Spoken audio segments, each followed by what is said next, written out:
Nessa última reflexão, chegou o seu dia de plantão, finalmente você está lá no seu hospital, pô, beleza, vai começar o seu primeiro dia de trabalho, recomendo que você saia de casa arrumado, beleza? Toda vez que você for esse plantão, vá arrumado, a beleza ordena, a beleza vai garantir para você alguns, né, momentos de credibilidade, simplesmente você estar arrumado. Porque se você perde tempo para se arrumar para trabalhar, significa que você leva aquele trabalho minimamente a sério. Então você chegar com um jaleco bem cuidado, chegar com o cabelo bem cuidado, a roupa, chegar um pouco adequado ali, porra. Chegar, eu não tô dizendo que você tem que se vestir elegante, nada a ver com isso, pô. É uma coisa muito mais direta ao que aquele trabalho condiz, pô. É como dizer, pô, você não vai no velório, imagina, de trajes de banho. Pô, faz sentido. Não faria sentido nenhum. E você não vai pro barzinho que tem aquele copinho top, aquele famoso copo sujo, aquele barzinho copo sujo, de terno, pô. Você poderia, mas não faz muito sentido, a não ser que você esteja num happy hour. E mesmo assim tu vai tirar a jaqueta, vai alargar, né, o colarinho ali para aliviar a gravata. Então tem uma coisa relacionada ao ambiente que tu tá indo. Então você tá indo num ambiente hospitalar. Então há uma adequação, principalmente com higiene, com limpeza, concorda? Vai fazer mais sentido se você não chegar lá com a cara toda destruída. Então, velho, se arrume. Não significa usar uma roupa chique, nem cara. Mas, pô, usar uma roupa passada, uma roupa talvez social, uma polo, que seja, uma roupa que seja adequada, vai. Eu não sou nem um pouco especialista em modas, então você pode perguntar à sua mãe. Mãe sempre tem a mãe, apesar de mãe sempre elogiar. Né? Mãe tem essa parada também, né? Você pode sair completamente de Agostinho Carrara e ela vai falar que você tá lindo. Você minha mãe, é isso aí. Mas, na maioria das vezes, a mãe também tem um excelente senso de, pô, isso aí tá legal, isso tá ruim. Então, mãe é uma boa, esposa é uma boa. Namorado, velho, não sei. Porque provavelmente ele vai te falar que você tá linda. De qualquer jeito, assim. Então, quer dizer, ele deveria fazer isso. Ele deveria. Eu não sei, você pode pegar amiga, grupo de amiga. Sempre tem um grupo que você tem suas amigas que você bate foto das roupas e manda. Não tem esse grupo? Esse grupo é um bom grupo. Pra vocês montarem, tipo, looks de hospital. Acho que vale a pena. E tem o famoso Scrubs ali, vai. O Scrubs limpinho, cara, com um jaleco passado branco, tá top. Tá top. E um Crocs no pé. Se puder. Sem furo. Porque tem uns que não podem, então tipo, tem que adequar o sapato aí, né, em muitos lugares. Então, primeiro, essa adequação de roupa, de vestimento. Chegou lá, tem uma adequação agora com a equipe. Por quê? Vamos olhar para esse quadro aqui. Você lá está como médico. Eu lembro que eu te falei que você tinha 2 colegas? Então, tem mais 2 colegas com você de plantão. Nessa estrutura aqui, para vocês atenderem esses 3 lugares aqui de pacientes, né, uma sala vermelha e 2 na porta, você provavelmente já vai ter uma sala de medicação. Nessa sala de medicação, você vai ter 1, 3, talvez até 5 funcionários. É provável que você tenha, às vezes, um enfermeiro aqui responsável, e aqui são técnicos. Você vai ter aqui dentro, nessa estrutura, um laboratório. Nesse laboratório, você vai ter pelo menos uma pessoa coletando, no mínimo, uma pessoa. Você vai ter, além disso, exames, vamos pensar em outro exame, raio-x. Você vai ter um técnico ali, para poder fazer as imagens. Vou colocar raio-x e tomografia, então você coloca mais um aqui, mais uma pessoa. Você vai ter a pessoa da internação, imagina a hotelaria, recepção do hospital, que faz as fichas e tal. Cara, vou botar uma pessoa, mas é muito mais. Vou botar 2, 2 pessoas pelo menos você vai estar ali. Provavelmente aqui dentro você tem uma pessoa responsável por internação.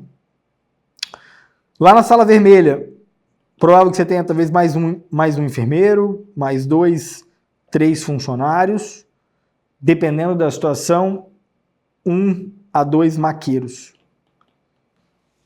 Poderia ter uma estrutura mínima aqui, né? A gente está falando aqui 5, 6, 7, 8, 9, 10, 11, 12, 13, 14, 17, 18, 19, 20, 21. Por baixo aí, 21. Contando aqui bem conta de padaria aqui. 21 pessoas. 21 pessoas. Dentro da sua estrutura de relacionamentos, existe uma dinâmica da cruz, que é bonito você enxergar isso por N motivos, tá?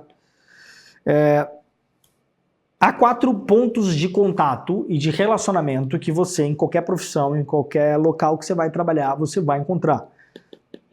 O primeiro contato é com você mesmo, ou seja, a maneira como você vai lidar com isso tudo. Estava falando da maneira como você se ordena, a maneira como você se porta para o gestor, a disposição, a ajudar, ou seja, o contato, a organização, a educação. Cara, então a gente falou de várias coisas aqui relacionadas ao modo como você vai interagir, como você vai refletir, como você vai absorver tudo aquilo que tu está se deparando. Existe uma outra relação, que é a relação direta e é a relação de finalidade. Em relação de finalidade, então, o motivo por qual tu é médico, que é o seu paciente. Então, essa relação também é muito nobre, é uma relação, né, que ela vai guiar tanto cronologicamente quanto ontologicamente tudo que você faz na medicina. E existem outras 2 relações que são muito bonitas. Você tem a relação entre os seus pares, que são essas relações que eu estou falando dos seus colegas de equipe, com os técnicos, com os enfermeiros, com o técnico de radiologia, com segurança, com o cara da hotelaria, com o cara da internação, com o sobreaviso. São todas essas pessoas que estão ao seu redor como pares ali. Que estão nessa instituição, que estão no seu trabalho, que estão na faculdade, inclusive, até. Você pode encontrar isso de várias maneiras. E as relações que você tem com o mundo. E a gente falou de alguma delas, por exemplo, sei lá, o espaço físico, a política pública, a demanda lá da empresa XYZ que pediu para você não internar mais pacientes assim assado, ou seja, essas são as relações do médico, de qualquer médico, de qualquer trabalho. Você se relaciona dessas 4 maneiras. Em cada uma dessas relações há algo que impera, ou seja, há um tempero, há um catalisador, há algo que vai permitir que essas relações sejam melhores. Por exemplo, você vai se relacionar melhor com os seus pacientes o quanto mais prudente você for. O que é prudência? É um agir na hora certa. Prudente não tem a ligação de prudência com algo de fugir de um perigo, algo assim, né? É muito, a gente ouve essa palavra e às vezes a imagem que vem é essa, mas a prudência está ligada em agir na hora certa, no tempo certo, no momento certo, estar no lugar certo na hora certa. Então, muitas vezes é um negar, é um dizer não, é ao mesmo tempo um agir rápido. Então, com os nossos pacientes, a prudência é algo que a gente está o tempo todo desenvolvendo, se a gente estiver atento. Com os nossos pares, existe uma outra virtude que se estabelece, que é a justiça. Justiça é dar ao outro o que lhe é devido. Então, aos seus técnicos, aos membros ali do hospital, que a gente montou aqui um hospital, né? A gente montou uma dinâmica aqui de pronto-socorro, ou seja, todo mundo ali que está inserido naquele ambiente junto com você, como par. Tu não é líder deles, tu não é coordenador deles, tu não é o chefe deles, não. Tu está simplesmente inserido na mesma dinâmica de trabalho e essa relação de justiça vai permear. Então, o modo como você vai interagir com essas pessoas, dando ao outro o que lhe é devido. Uma delas é a educação, por exemplo. Forma simples de você estabelecer esse princípio. A terceira coisa que eu comentei era o mundo. E o modo como a gente deve reagir com o mundo, a gente deve interagir com ele, é através da temperança. O tempero que a gente coloca nas coisas, né? Ou seja, o quanto daquilo eu consigo medir. Eu consigo controlar, eu consigo lidar com esses bens próprios, esses bens materiais. A temperança está ligada a isso. Quando a gente fala temperança, quem já está mais acostumado vai entender, por exemplo, a temperança na hora de se alimentar, por exemplo, na hora de você evitar alimentos, na hora de você evitar, por exemplo, uma bebida, de você não beber demais, de você controlar algum vício. Ou seja, a temperança está muito ligada a esse consumo dos bens materiais. A forma como você administra, de alguma maneira, o dinheiro, como você se relaciona com essas coisas dentro do texto, é muito importante. É muito importante. Como você cuida de si próprio, isso tu vai encaixar de alguma maneira nessa temperança, nesse modo que você tempera esses bens que te aparecem. E a si próprio, pela fortaleza, a resiliência, como uma palavra que talvez seja mais acostumado, mas a fortaleza é essa virtude que nos dá força, que nos dá vontade para adquirir ou proteger um bem. Né? Muitas vezes se fala de fortaleza e quando a gente olha ali a morte, né? Resistir à morte e tal. Então, a gente não necessariamente é isso, mas é de você defender um bem, de você proteger um bem. Então, por isso está muito relacionado a essa resiliência, né? Essa forma como você lida com essas dificuldades, a forma como você lida com o sofrimento, com a dor, com a exaustão, com o cansaço, com uma rotina às vezes pesada, com família, tudo isso vai estar inserido em qualquer ambiente de trabalho. Então isso é muito legal você ter em mente. Porque essas são as relações que você vai ter dentro do hospital. E de algum modo, se você estiver atento, você vai conseguir transformar aquele pequeno PA que tu está trabalhando, aquele hospital que tu começou a dar plantão, num espaço para que você desenvolva muito de si.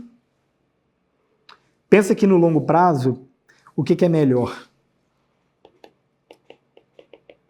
Médico, pessoa ou especialista?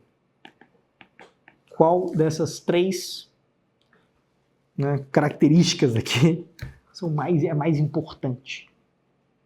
Quando eu perguntando dessa maneira, talvez você consiga enxergar que, pô, caramba, pessoa, quem tu é, no final das contas, é mais importante. Mas é muito comum que a gente trate essa ideia, que a gente tenha em mente de que o especialista é maior do que o médico, é maior que a pessoa. A gente costuma muito trabalhar essa ideia, né? Eu sou um cardiologista, sou um pneumatologista, é muito comum essa ideia. Mas a verdade é que o tempo todo, se você desenvolve a pessoa, você percebe que a medicina se torna o modo, um dos meios que tu exerce. E a especialidade, de fato, é o caminho que tu escolheu. Se a medicina é para você uma vocação, a especialidade é para ti um meio para exercer essa vocação. E tu vai conseguir fazer isso com excelência, desenvolvendo quem você é.